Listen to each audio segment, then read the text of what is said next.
Apesar de haver uma base biológica para os sentimentos, como é óbvio,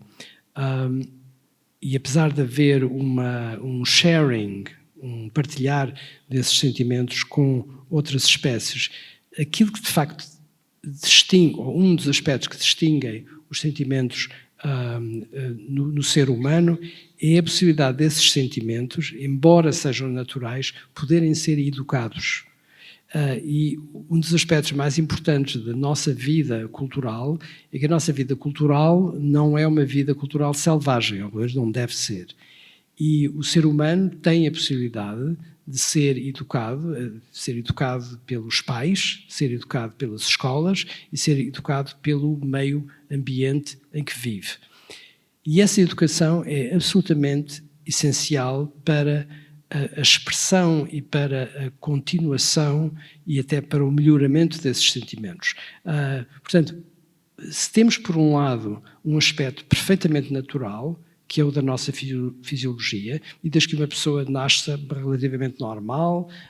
vai haver a possibilidade de, a partir de um certo momento, haver sentimentos em relação às emoções, em relação aos estados do corpo. Tudo isso é perfeitamente normal e desenvolve-se, quer as pessoas queiram, quer não, quer os pais queiram, quer não, ou as escolas. Mas aquilo que se faz em matéria de aplicação desses sentimentos à sociedade no sentido real, isso é uma coisa que está sob o controle da sociedade. E, claro que é evidente que há toda a espécie de exemplos, basta olhar para a história, em que sociedades que só podem ser descritas como malévolas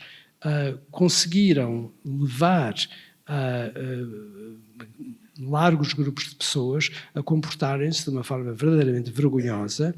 de uma forma em que a agressividade foi não só permitida, mas incitada, em que sentimentos como, por exemplo, os sentimentos de compaixão deixaram de ser possíveis, e ao mesmo tempo é possível também ter uma sociedade em que exatamente o contrário se passe. Portanto, é preciso ter a ideia de que,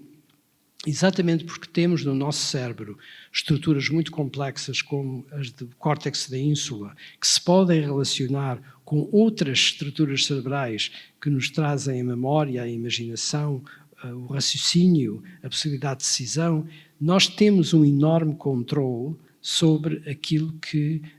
os sentimentos podem ser. E temos, a nível individual e a nível social, a responsabilidade de decidir aquilo que vamos ter, aquilo que vamos fazer em matéria de sentimentos. Se vamos cultivar aquilo que consideramos bom, aquilo que consideramos mais conveniente para uma sociedade em geral, ou se vamos cultivar aquilo, por exemplo, que tem a ver com o nosso egoísmo e os nossos desejos pessoais.